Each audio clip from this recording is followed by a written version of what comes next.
You know, I always thought I raised my daughter better than this. I taught her to say please, thank you, and for heaven's sake, not to marry a man who looks like a deflated car salesman. But here I was, 63 years old, standing in her dining room, wearing my best floral blouse and holding a dirty mop like it was a newborn baby nobody wanted. 8 guests were staring. The roast chicken on the table had more dignity than I did. My son-in-law Dave smirked like he'd just won Employee of the Month at Jerks Anonymous. He said, "Here, Mom, since you're just sitting there, as if I were lounging on a yacht and not recovering from 2 knee surgeries and a hip that squeaks louder than a shopping cart wheel. And then came the line that could have been scripted by the devil himself. My own daughter, my sweet little Amanda, who used to cry when her goldfish died, looked at me and said, "You eat for free. Stop pretending you're sick and start cleaning." Now, I've been insulted before. Once a neighbor told me my potato salad tasted like regret. Another time, a cashier asked if I qualified for the senior discount when I was 47. But this was new. I felt my heart drop straight into my orthopedic shoes, so I did what any self-respecting woman would do. I took that mop like it was Excalibur, gave the floor 2 pity swipes, and smiled. "Sure, honey," I said, "let Mama clean." And oh, the satisfaction I got watching Dave's smug little face while I planned his emotional destruction. Dinner went on like nothing happened. They laughed, they drank wine, and I smiled. But every time Dave opened his mouth, I pictured him slipping on a banana peel and falling face first into the mashed potatoes. I didn't say another word. I didn't need to. My silence was louder than his cheap cologne. That night, when everyone went to bed, I packed quietly, slowly, like a ghost who'd finally had enough haunting. Just a small suitcase, my clothes, my photo albums, and something else. A little box I left behind on the nightstand in the guest room. Not big, not fancy. Just a plain cardboard box sealed with tape. When I walked out that door, I didn't cry. I didn't even look back. But if you'd seen me under that porch light, you might have noticed something strange, a smile, because I knew what was inside that box. And when they opened it the next morning, Dave's face went so white he could have been mistaken for a wedding cake. When they tore the tape off that plain cardboard box, you could hear the room breathe out all at once, like the oven had finally released a soufflé. Dave's hand, which had been fiddling with his napkin for 10 minutes, went slack. His face turned the exact shade of the china plate he'd been pretending not to stare at. Inside, a neat stack of manila envelopes, each labeled in my chicken scratch handwriting. Bank, deeds, receipts, signed papers, and the kind of little things dishonest men forget to throw away. ATM slips, faded post-it notes reading "Call about transfer," and a crumpled photo of Dave, smiling like a puppy, holding a notary stamp and a pen over a document that said, faintly, "Power of attorney." You could have heard Amanda drop her fork. For a moment she looked as if all the years she'd been chewing on my patience had finally turned to something else shock, maybe, or the peculiar sorrow of watching someone you love morph into a character from a daytime soap. "Mom," she blurted, which is a polite word for the sentence that followed in her head. "Why, what is this?" I had to fight a grin. There's a grand, ridiculous joy in being underestimated by the people who know you best. Ever since I started pretending to be sick, I'd been to more places than an embarrassed GPS. I'd made calls, asked awkward questions at the bank. Just checking, dear, for my forgetful mother. And for once I used the one stupid little advantage old ladies have. Nobody expects us to be plotting anything other than a casserole." Dave paled, as if someone had turned the lights down on his dignity. He mumbled, "It's not what it looks like," which, of course, is what guilty people say when the thing looks exactly like the thing. One envelope had my name printed on it. Amanda Reed last. She opened the other one's first receipts showing withdrawals, a string of dates when money went from my account to a maintenance fund that never existed, and that photo Dave with the pen. The room smelled faintly of lemon cleaner and betrayal. The guests, bless them, turned into an unofficial jury. Mrs. Klein, who once judged a bake-off by the weight of the frosting, whispered. My word. The young couple from across the street tried to look supportive of everyone while making the lightest of phone calls. Someone asked if they could get the roast reheated. The clock ticked like a courtroom gavel. Amanda's shoulders collapsed. "Dave," she said, the name like a soft slap. Did you take from Mom?" He opened his mouth, closed it, stared at his shoes, which were suddenly very interesting. That's when he did the most theatrical thing a man can do under pressure.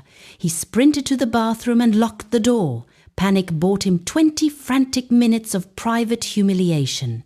Behind the porcelain door, he yelled into his phone, hissed into his sleeve, and probably Googled how to explain away evidence when your mother-in-law is better at spreadsheets than you. While Dave was composing a confession or a denial or a prayer, Amanda rifled through the "Read Last" envelope in my handwriting. Inside, a short, crisp letter I wrote the night I packed.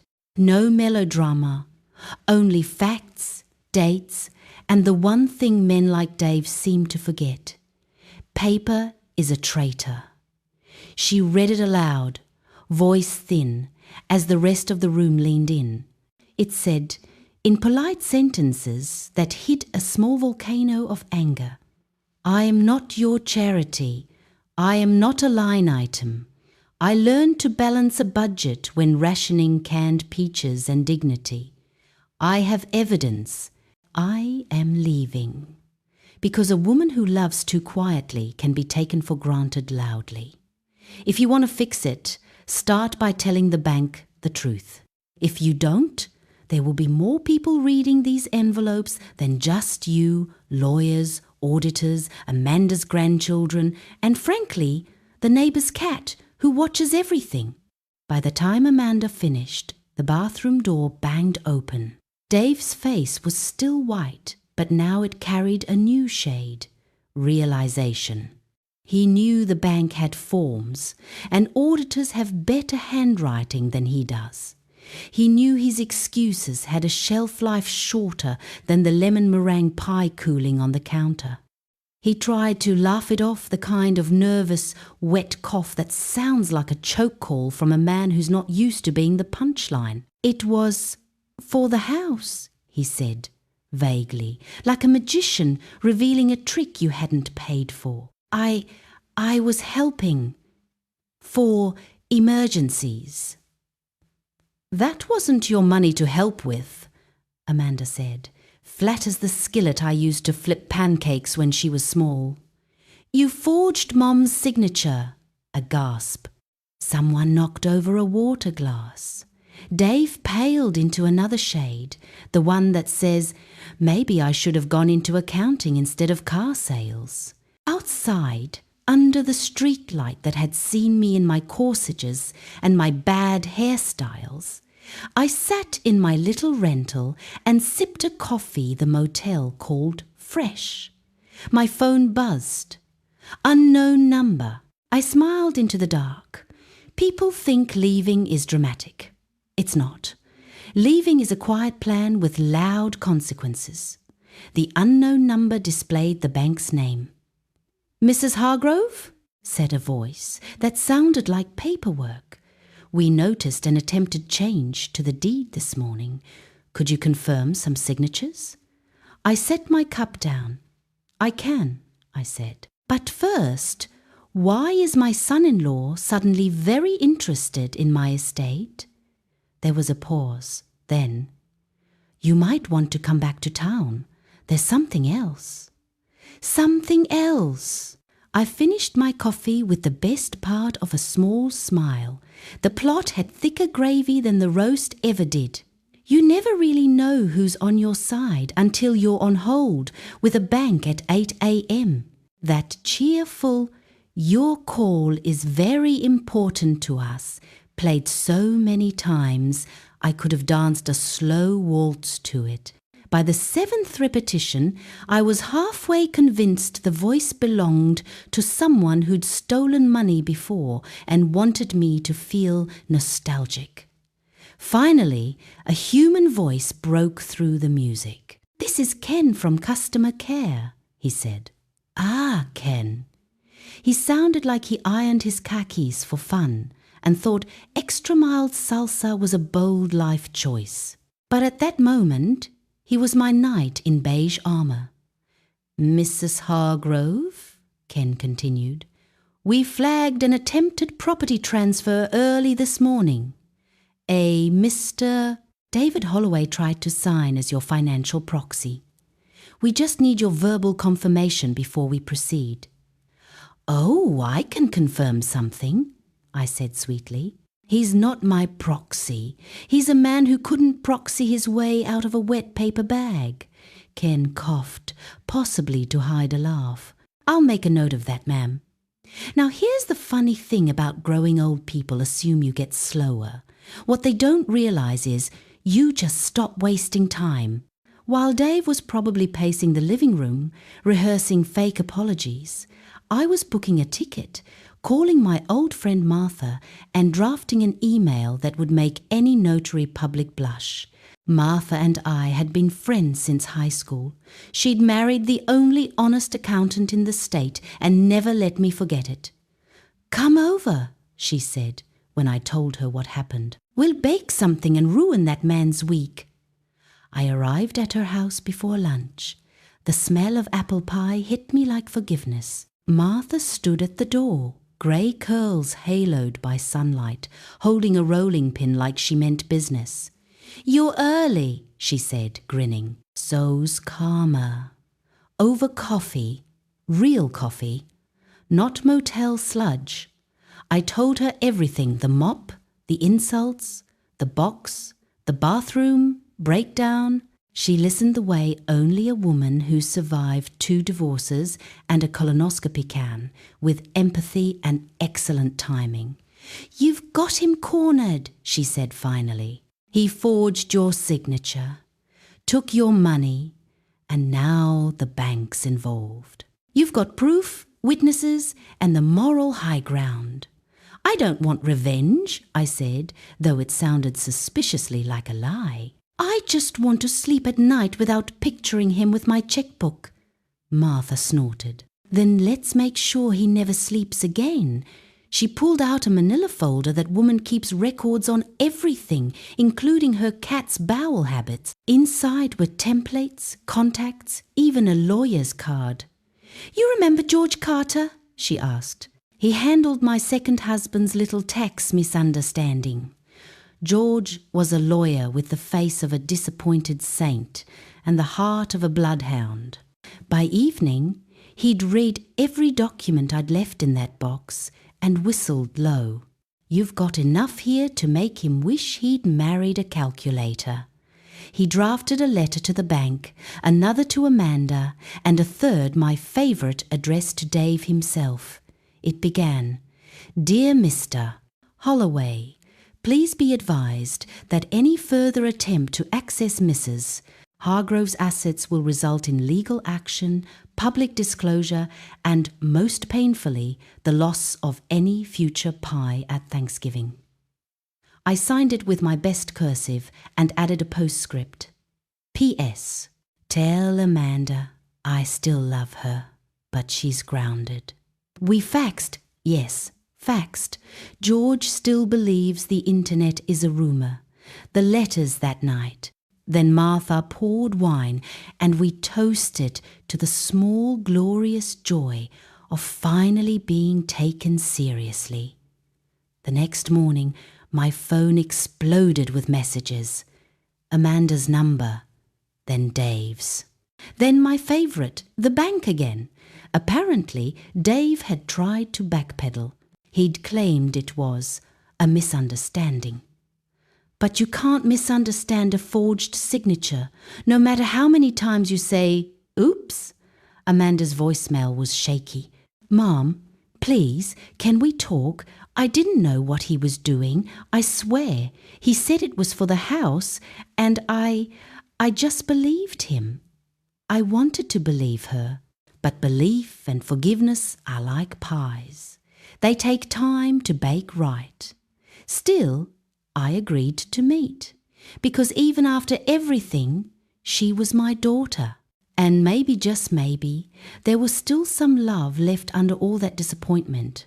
I told her to meet me at the diner where her father and I had our first date 50 years ago, over burnt coffee and a jukebox that only played Elvis. When I walked in, she was already there, alone, eyes red, hands twisting a napkin like she wanted to strangle it. "Mom," she said, standing up fast, "I'm so sorry." And then before I could say a word, the diner door opened again. Dave walked in, and behind him was someone I didn't expect to see in a million years. The bell above the diner door jingled like a bad omen in a Hallmark movie. In walked Dave, looking like guilt in khaki pants, and right behind him a tall, sunburned man in a suit, 2 sizes too small, and a face that screamed middle management with secrets. Amanda froze mid-sentence. I froze mid-sip. The waitress, bless her heart, froze mid-refill and just stood there holding a coffee pot like she was about to baptize someone. "Mrs. Holloway?" the stranger said, tipping his head at me. Now, it's been 27 years since I was Mrs. Holloway. My husband, God rest him, was the last man who earned that title, and even he barely survived it. So hearing it from this tanned insurance salesman-looking fellow, let's just say my eyebrow went up before my blood pressure did. "I think you're mistaken," I said. "That name's retired. Like me." He smiled. The kind of smile that sells people time, shares or tells them their credit score has been kidnapped. "Oh, I don't think so, Ma'am. See, your son-in-law here introduced himself as Mr. Holloway, your husband. He used that to secure some transfers, open a joint line of credit, and—" He paused, glancing at Dave. "Well, let's just say an impressive number of ill-advised investments." Amanda gasped. Dave looked like he wanted to crawl into the ketchup dispenser. "Wait," I said slowly. "He told people we were married?" "Technically," the stranger replied. "He said you were incapacitated and he was managing your affairs as your spouse." "Oh, honey," I said, leaning back. "If I were incapacitated, I still wouldn't pick him." The waitress snorted so loud the coffee pot rattled. Dave stammered. It was temporary. The man raised a hand. "Save it, Holloway. I'm from the bank's fraud department. We've been tracking some unusual movement tied to your name, ma'am. But I needed to confirm one thing.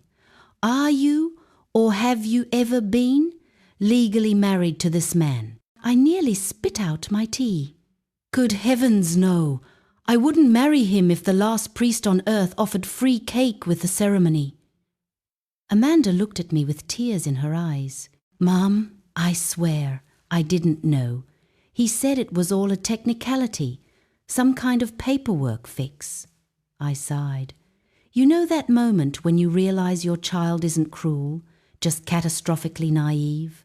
That was it. I'd spent my life warning her about men with fake smiles and overconfident handshakes, and yet here she was learning the lesson the hard way. The fraud investigator, his name tag said Tom, nodded. That's all I needed. Mrs. Hargrove, we'll handle it from here. We'll freeze the accounts and pursue charges. You might get a call from legal soon. He gathered his papers and left, leaving the faint smell of toner and justice behind him. Then there were 3 of us left at the table, me, Amanda, and the world's most embarrassed con artist. Dave was sweating like the gravy at Thanksgiving. "Look," he began. "It got out of hand, okay? I was going to fix it before anyone found out. I just wanted to—" I cut him off. "Let me guess. You wanted to help the family." "Sweetheart, if you'd help the family anymore, we'd be bankrupt and divorced." He opened his mouth again, but I raised a finger. "Don't. I've run out of forgiveness this week. Come back next century." Amanda looked at him, really looked, for the first time since we sat down. Her voice shook. "You lied to me, to Mom, to everyone." "How could you? I did it for us," he barked, pounding the table. "You think I liked dealing with her pity money? With her sitting there like a queen while we—" He stopped mid-sentence when he saw my face. I wasn't angry. I was calm. The kind of calm that comes right before thunder. "Pity money?" I repeated softly. "You mean the down payment I gave you for your house? The car I helped you buy when you couldn't get a loan? The pity money that put food on your table while you were still between jobs?" Amanda covered her mouth. "Oh my God."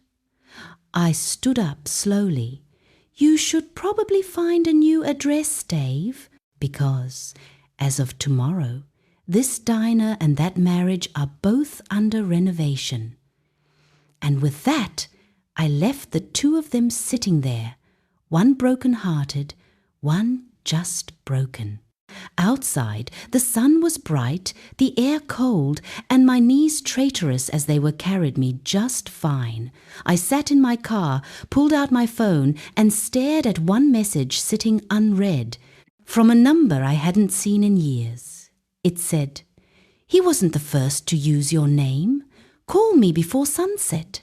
My pulse skipped. Only one person ever signed with just M. And if I was right, M was about to explain why my late husband's grave might not be as peaceful as I thought. When you've lived past 60, you stop believing in surprises. Your knees hurt the same way every morning. Your coffee never tastes as good as it used to, and your mailbox mostly delivers bills, circulars, and the occasional political plea. But that text, that single letter M, hit me like a ghost with perfect timing. M. Only one man ever signed his letters like that. Martin Hale, my late husband's best friend, the man who was supposed to handle the paperwork after my husband's death. The man who disappeared right after the funeral, along with a good portion of my husband's untraceable investments. I hadn't heard from him in 27 years, so naturally I called. "Martha?" I whispered. "Yes." I called my best friend before dialing him. She answered mid-bite of something crunchy. "What did he say?" "Nothing yet. Just that I should call before sunset," and he signed with an M. There was a long pause, then the sound of a potato chip breaking the tension. "Oh, honey," Martha sighed. "You're about to open a can of something that smells worse than your son-in-law's morals." The phone rang twice. "Hello?" came the voice, older, raspier, but unmistakably his. "Martin," I said.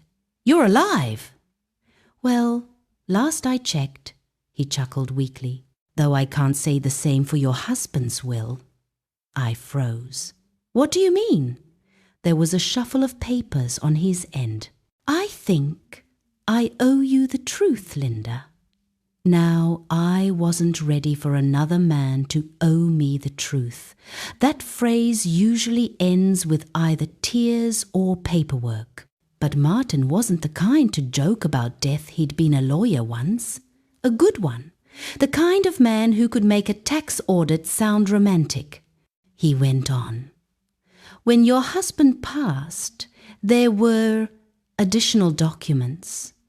Things he didn't want the family to know. He left something under your name, hidden assets. Investments.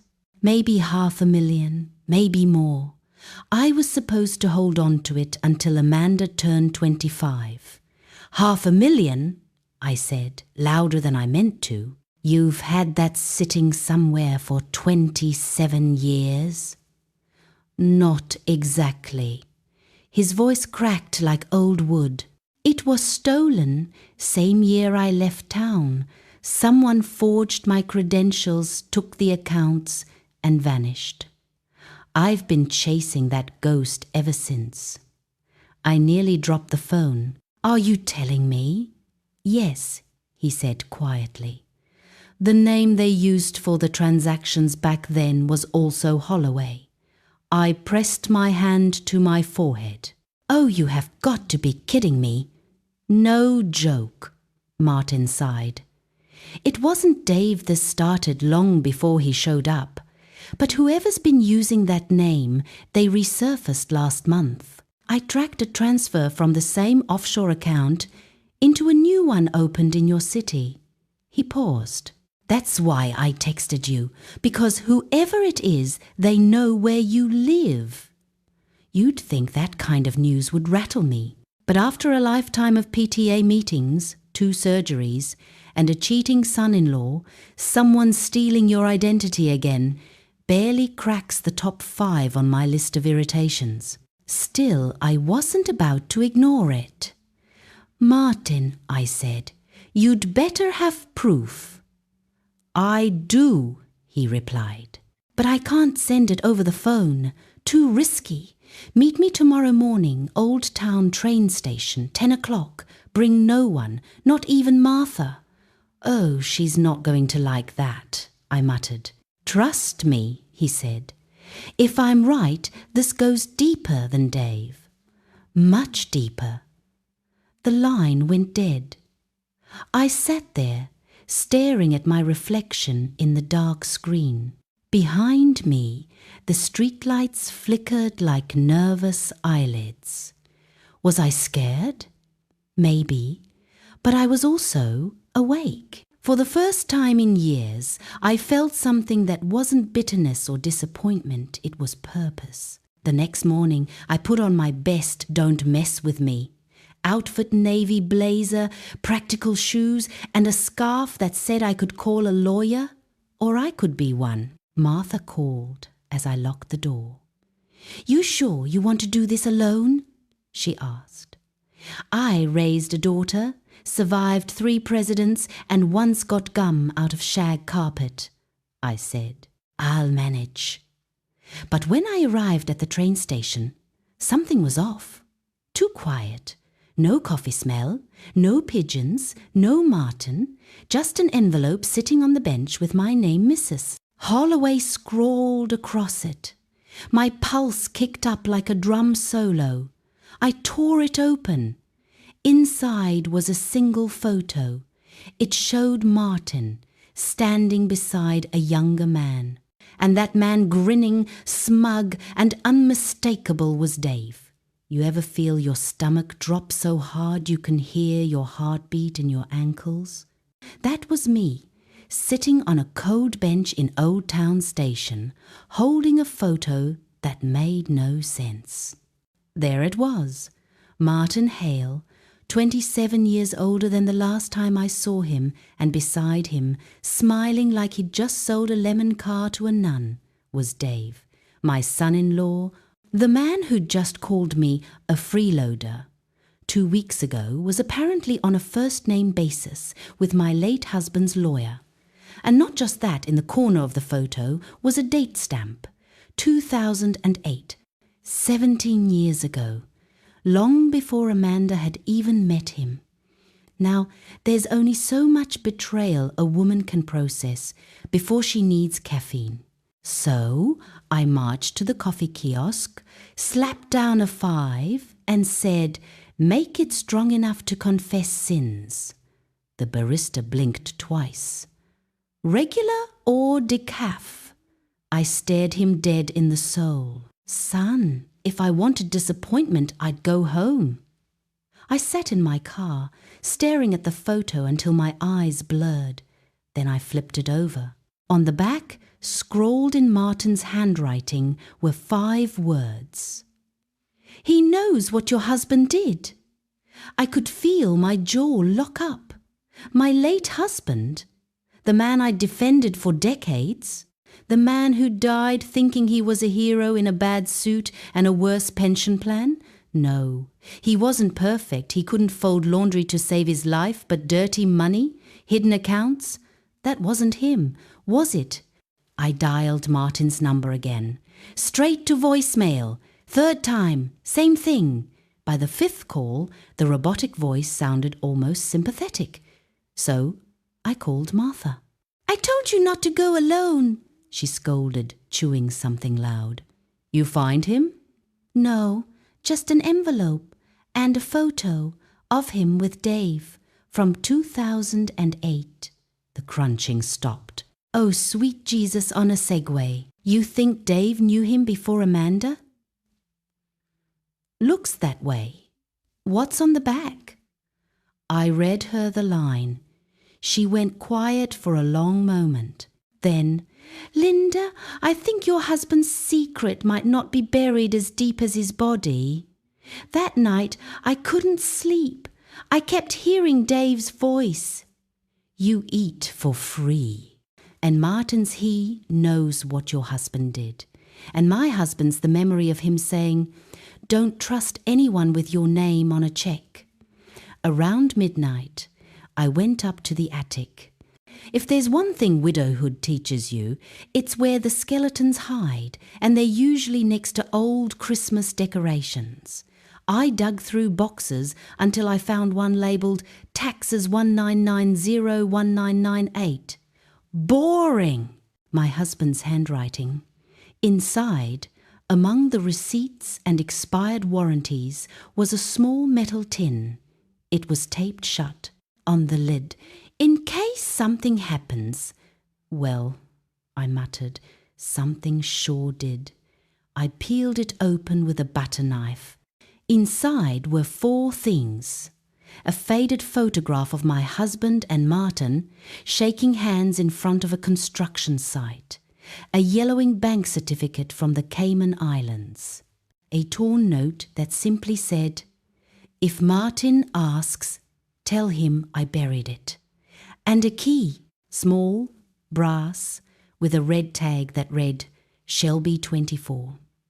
Now, I may not be a detective, but I've seen enough Dateline to know a mysterious key means one thing: trouble with a side of answers.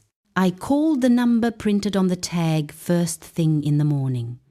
"Shelby Storage, how can I help you?" chirped a young man who sounded 12. "Yes, I believe I have a unit there," I said, trying to sound casual. "Number 24. He typed for a moment. "Let's see. Oh, wow. That one's been prepaid for 27 years. Owner's name, Holloway. You must be Mrs. Holloway?" I closed my eyes. "Yes," I said softly. "I suppose I am." When I pulled into the storage lot later that day, the air smelled like rain and secrets. Rows of metal doors gleamed in the afternoon Sunday. The manager, bless his acne-covered soul, walked me to Unit 24. "Hasn't been opened in decades," he said, sliding the latch free. "You'll probably find a raccoon squatter in there." The door groaned open. Inside, dust, cobwebs, and boxes stacked neatly like a miniature archive. Everyone labelled in my husband's handwriting. But one box 1 had been opened recently. fresh dust disturbed, the tape torn and retaped. And there, half hidden under a tarp, was something that made my knees forget their arthritis. A briefcase. Not my husband's, Dave's. I knew it instantly. The same hideous leather one he dragged to every family dinner, the one he claimed held business documents. I knelt down and flicked it open. Inside were dozens of printouts, bank records, fake IDs, wire transfers, all in the name Martin Hale and Linda Holloway, every single one stamped with the same date, last month. That's when I heard footsteps behind me, slow, measured, and then a voice smooth, familiar, and colder than the air in that storage unit. "I was hoping you wouldn't find that." I turned, and standing in the doorway, wearing that same smug smile from the photo, was Dave. If my life were a movie, this would have been the part where dramatic music plays, strings trembling, camera zooming on my face, a single tear rolling down my cheek. Instead, what I got was a storage unit full of dust, a briefcase full of lies, and Dave standing there looking like a man who'd just realized he was about to lose the lead role in his own scam. I didn't scream.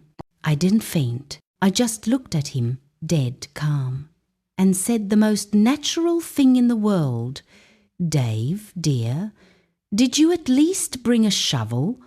Or are you planning to dig your own grave with that smug grin?" He blinked, thrown off by my tone. "Linda, listen." "Oh, no, you listen," I cut in, stepping toward him. "Because I've been listening to you for years. Listening while you talked about financial stress and temporary setbacks, while you treated my daughter like your secretary and me like an unpaid maid. So now, for once, you're going to listen to me." He tried for that old conman charm. "You don't understand. It's bigger than you think." "Oh, I think it's exactly as big as your ego," I said, kicking the briefcase toward him. "Papers spilled like dirty snowflakes, fake IDs, offshore transfers, receipts. You've been using my husband's name, Martin's ID, and my signature to launder whatever mess you and your little buddy started years ago. What I don't understand," I leaned closer, "is how you knew about it in the first place." For a second, he hesitated, the kind of hesitation that only comes from realizing your opponent's already solved most of the puzzle. Then he smiled, and that smile told me everything. "You think you were the victim?" he said quietly. "Your husband started all this." My throat went dry. "What did you say?" "Your husband, Henry, he and Martin, set up offshore accounts back in the 90s. Construction bids, government projects, classic front work. They made a fortune before it went south. Martin disappeared with the paperwork, and your dear husband? He left enough breadcrumbs in your name to make sure you'd be liable if it ever blew up. He gestured around the storage unit. All this? It's his, not mine. I just found it." I stared at him, searching his eyes for that flicker, that twitch, that lie you can see in the whites if you know where to look. And there it was, the tiniest smirk. "You didn't find anything," I said. "You were helped." His mouth twitched. I took another step closer. "You knew Martin long before Amanda, didn't you? He was the one who told you about Henry's accounts." Dave's silence said yes. "And when you married my daughter, you weren't starting a family, you were finishing a heist." He finally spoke, voice sharp as glass. "Call it whatever you want. But that money should have been ours, Linda. You lived off it for years, the house, the tuition, everything. You just never asked where it came from." That one hit harder than I wanted to admit, because he wasn't completely wrong. Back then, we had money not extravagant, but comfortable. Henry always said it was smart investing. I never questioned it. Maybe I should have. "You're a snake," I said quietly now. "But you're not the first one I've met." Dave took a step closer. "Give me the key." "What key?" "The one for the safety box," he said. "I know your husband left it. I need what's inside." So that's what this was about. He wasn't here to scare me. He was here to finish the job. Unfortunately for him, I'd spent enough years managing men like Dave doctors who think nurses can't read charts, bosses who think grey hair means you're invisible, sons-in-law who mistake kindness for weakness. I smiled. "You really think I'd come here alone without a plan?" He frowned. "What are you talking about?" I pointed behind him. He turned just in time to see Martha standing at the edge of the doorway, holding her phone camera on, recording everything. "Oh, don't mind me," she chirped. "I figured you'd try something stupid." "You've got that face." Dave went pale. You called her?" I shrugged. "What can I say? I don't go anywhere without a witness or a casserole." Martha grinned. "Smile for the camera, sugar. Say fraud." Dave lunged forward, but I was faster. I tossed the brass key across the floor, and while his eyes followed it, Martha's elbow connected with his stomach in what could only be described as divine intervention. He collapsed, wheezing. "You old..." "Careful," she said. "I've got another one for adjectives." I grabbed my phone and dialed the police. "Yes, hello. I'd like to report an attempted theft, possible fraud, and one bruised ego." By the time the officers arrived, Dave was sitting against the wall, hands cuffed, muttering things about misunderstandings and lawyers. But as they led him out, he turned to me and said one last thing. "You still don't get it, do you? He wasn't the only one hiding money." And then he smiled that same awful knowing smile before the car door slammed shut. Martha exhaled. "You think he's bluffing?" I looked down at the briefcase, at the papers, at the brass key still lying on the floor, glinting faintly under the flickering light. "I think," I said slowly, "we're not done yet." And when I bent to pick up that key, I noticed something I hadn't seen before. On the tag, faint and smudged, was an engraving. Not Shelby Storage that was printed. Underneath, etched by hand, were 4 letters: MHL, H. Martin Hale, Linda Holloway. And something told me this story wasn't just about lost money anymore. It was about a promise. And a lie big enough to bury us all. The thing about secrets is they don't die. They just wait until the living are too tired to chase them, and then they crawl out of the dark with your name still on their tongue. So there I was again, 63, standing in a cold back room at Shelby Storage, holding a brass key that had outlived 2 marriages, 1 scam artist, and my patience. Martha was beside me, arms crossed, suspiciously calm for a woman who just elbowed a man half her age into police custody. "You really think you want to open that?" she asked. "Maybe it's better not knowing." I smiled faintly. "Martha, if curiosity killed the cat, imagine what it's going to do to me if I don't open it." We drove to the bank listed on the original deed my husband left behind. An old building, marble floors, ceilings high enough for angels to eavesdrop, and a vault door so heavy it looked like it could guard the apocalypse. The manager squinted at the key, then at me. "This number hasn't been accessed in 27 years, he said.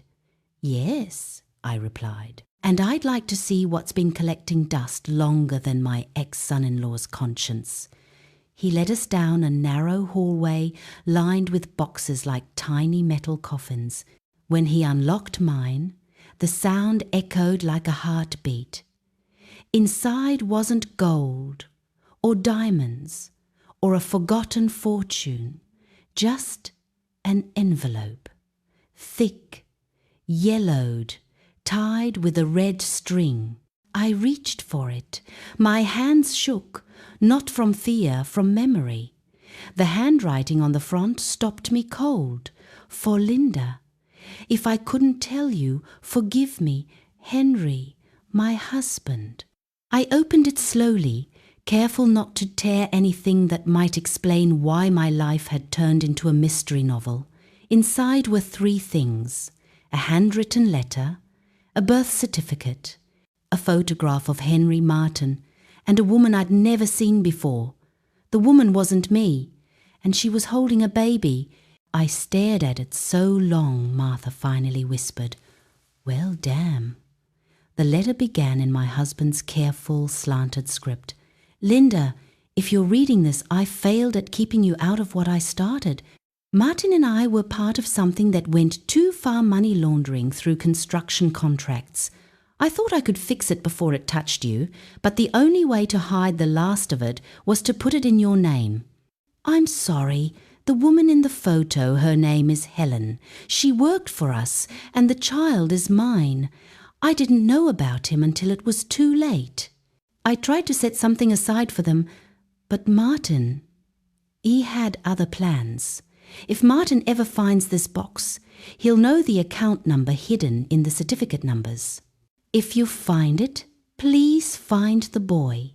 His name is Mark. He should be grown now. He deserves to know what really happened and that you weren't part of it. If Martin reaches you, don't trust him. If anyone uses the name Holloway Run, it ended there. No signature, no goodbye, just a date, 1 week before his heart attack. For a while, neither of us said anything. The air felt too heavy for words. Martha finally muttered, "Well, at least now we know your husband was a sinner with good penmanship." I laughed one of those shaky, absurd laughs you give when life's too strange to cry over. "So, there's a son out there? My husband's son?" "Mark," she said. "If he's real—" I nodded, folding the papers back into the envelope. "Oh, he's real, and I'm going to find him." 2 weeks later, I did. Not through a detective or the police or the bank, but through Facebook of all things. Turns out, the internet knows more about your family than your family does. He was living 3 states away, a man in his 30s with his father's eyes and my husband's ridiculous haircut. When I messaged him cautiously, awkwardly, I expected anger, suspicion, maybe silence. Instead, he wrote back within an hour. I always wondered who the lady in the old photo was. "My mom said Dad wanted to make things right before he died. I guess this is you. Thank you for finding me." We spoke for hours that night. About Henry. About what forgiveness looks like when it's 27 years late. And when I told him what happened with Dave, with the money, with everything he said, something that stuck in my heart like a pin through silk. "You didn't lose your family, Linda. You just found the part that wasn't broken."